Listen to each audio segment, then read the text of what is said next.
You're listening to Four Things to Know, a WCCO daily news podcast. Today is Friday, August 7th. I'm Johnny Connor. Thank you for listening and watching Four Things to Know today, and happy Friday, everybody. Let's get to our top story today. Some of the family of Mark Hortman are hoping to use their voices to have impacts on the nomination of U.S. Attorney General. They believe the acting Attorney General failed them by not pursuing capital punishment against Vance Boelter, the man responsible for killing Mark Hortman and his wife and former Minnesota House Speaker Melissa Hortman. Boelter also attacked State Senator John Hoffman and his family.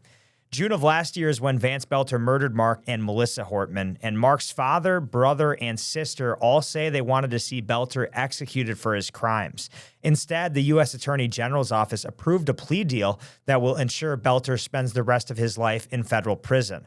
Mark's family members tell WCCO that they believe Todd Blanche not only ignored President Trump's direction to use capital punishment wherever possible, but they also think he was soft on Boelter because his targets were Democrats. Here's more from Lisa Hortman, Mark's sister. If Mark and Melissa had been a different party, the death penalty would have applied to their killer. Last month, the day Boelter was sentenced, a spokesperson for Blanche told WCCO, quote, "Even when capital punishment may appear to be the just sentence, significant legal or evidentiary obstacles may leave no legally sustainable basis to seek it," close quote. The indication that there were legal roadblocks contradicts what we heard from the U.S. Attorney for Minnesota in June, who said that his team would have prevailed had they sought the death penalty. The Minnesota U.S. Attorney also said that he and Blanche were in total agreement about pursuing the plea deal instead. Number two, we're learning more about how a teenager is doing after falling 20 stories in Minneapolis. Family members say 18-year-old Ash is showing signs of recovery, but he is dealing with a long list of injuries. Police say he was with a group of teens trespassing at the shuttered checkerboard grain elevator when he fell on Monday night. In an online fundraiser, his family says it took 20 minutes of CPR to bring his heartbeat back. He has broken bones in his pelvis, legs, foot, and spine, among other injuries. Number three, we are just 4 days away from the Minnesota primary, and the GOP contest for governor continues to dominate the headlines. A judge ruled there is reason to schedule a hearing looking into the possibility that Mike Lindell violated campaign rules.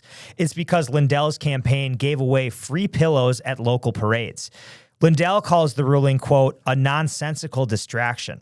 He also remains under fire from his own party with concerns he might not meet residential requirements to run for governor. WCCO's Esme Murphy spoke with political analysts on both sides of the aisle, Republican Amy Koch and Democrat Abu Amara. They spoke to how the GOP concerns about Trump-endorsed Lindell could prove to be a drag on down-ballot races. This sort of battle royale around it is a result of that, right? This is Republicans trying to get the right person on the ballot. Does this help Mike Lindell having his own party rake him over the coals? Yeah, I think it's rage against the machine. And I think Mike Lindell is going to be able to say this is exactly what Donald Trump had been doing at the national level, running against the Republican Party, running against the elites. And if you want to hear more ahead of the Minnesota primary, you can watch the whole Talking Points preview of it. Just go to WCCO's YouTube page and search for Talking Points. Now to your fourth thing to know. Today, former CNN anchor Don Lemon asked a federal judge in Minnesota to dismiss criminal charges against him. Lemon says he is being unlawfully targeted for vindictive prosecution. Lemon and several other journalists have been charged alongside a group of protesters with violating the FACE Act. The FACE Act prohibits people from intimidating or interfering with people exercising their constitutional freedom to practice religion. It also charged them with a felony of conspiring to interfere with individuals' religious rights. Lemon's attorneys argued the Justice Department charged Lemon as punishment for his reporting on protests relating to Operation Metro Surge in Minnesota. The Justice Department did not immediately respond to CBS News on a request for comment on the motions. Those are the four things to know today. Let's get a check-in now on our next weather forecast. Hey guys, happy Friday. Next weather meteorologist Adam Del Rosso checking in. We are going to continue to track a couple of spotty storms through the first part of this evening. Some of those could have some severe wind or hail, but I think it's mostly just a lightning and heavy rainfall threat for us. Once the cold front shifts off to our east as we get beyond dinner time, it's going to clear out the clouds, clear out the humidity. It's going to be a pretty refreshing start to our weekend. Overnight low temperatures tonight down near 60. It is going to be warming back up as we head toward tomorrow afternoon under a mostly sunny sky. High temperatures are going to be back in the mid-80s, and we'll keep it there for Sunday with another chance for a few showers or storms Saturday night while we're sleeping, then again Sunday night into Monday morning. And now, here's more to know. The mother of a man killed while coming to the aid of a friend says she is still waiting for answers. It's a tragic story. According to Melinda Aguilar, her son, 22-year-old Sion Jordan, went to help a friend who said she was being assaulted last week. When he got to the scene near East 7th and Wakota in St. Paul, someone shot him. Police have not arrested anyone, and the death of her oldest child is tearing her apart. She wants answers as to what led up to the shooting. I want to know why he went. I know he got the call to come help a girl. I know he wasn't going to go at first, and then got another call and he said, okay. He ended up going. Why? What made you change your mind? Jordan was attending North Hennepin Community College where he was studying to be a paralegal. Call police if you know anything about the murder. Things are back to normal today at MSP International Airport, but we are working to learn more about an outage that grounded several flights for hours yesterday. Investigators say an equipment outage or a telecommunications issue led to a 2-hour ground stop at MSP. And it wasn't just our airport. Some cities and counties also reported issues with internet or phone calls. It is unclear if it's all connected, but Minnesota's IT department says currently there is not an indication that this is a result of a cybersecurity incident. The FAA says it is investigating the issue. The wildfires in northern Minnesota have caused significant economic harm at the height of tourist season. And of course, this is a story we've been following for quite some time. More than 80 small businesses and nonprofits are asking the state for help. They actually sent a letter to the governor and the Minnesota legislature. If there's no special session, they are hoping for a relief package as soon as the legislature reconvenes in January. And the state has done this before. Economic aid was available following the Greenwood fire in 2021, and of course, after COVID closed the Canadian border in 2020.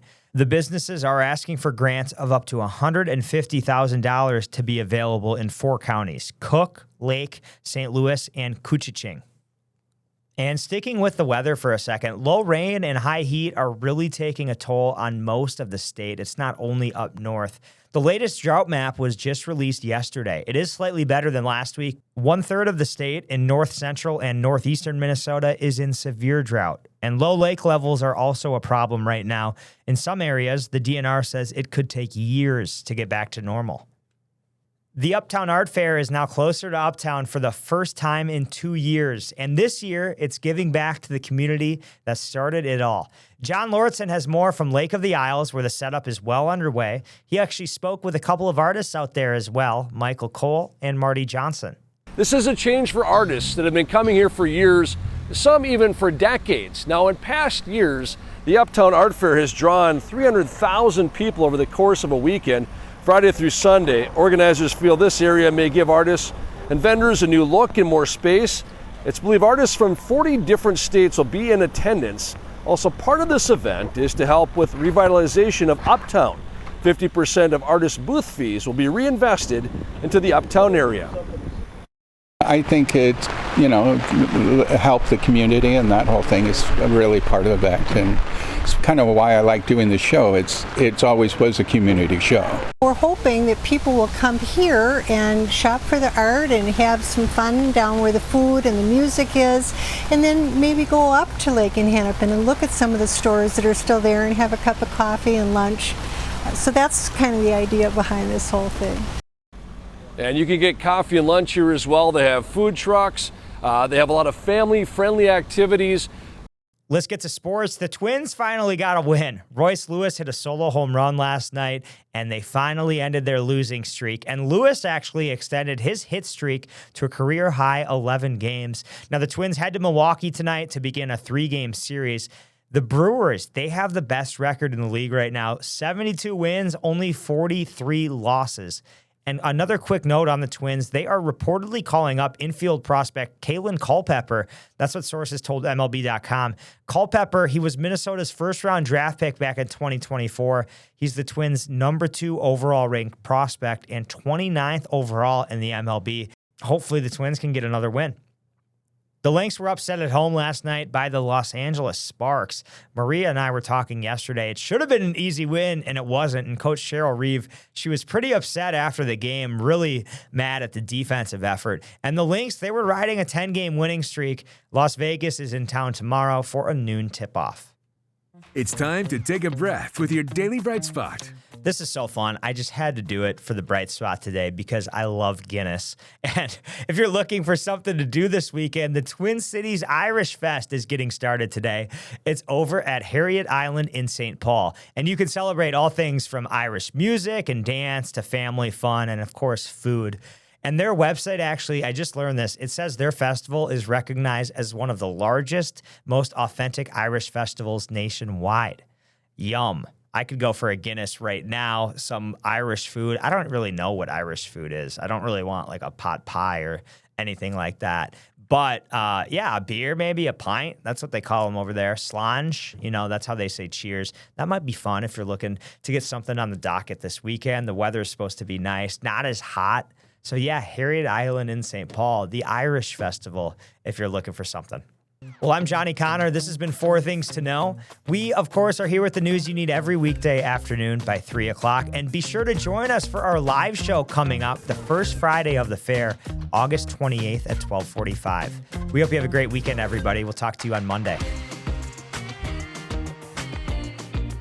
Listen to 4 Things to Know, a WCCO daily news podcast, wherever you get your podcasts.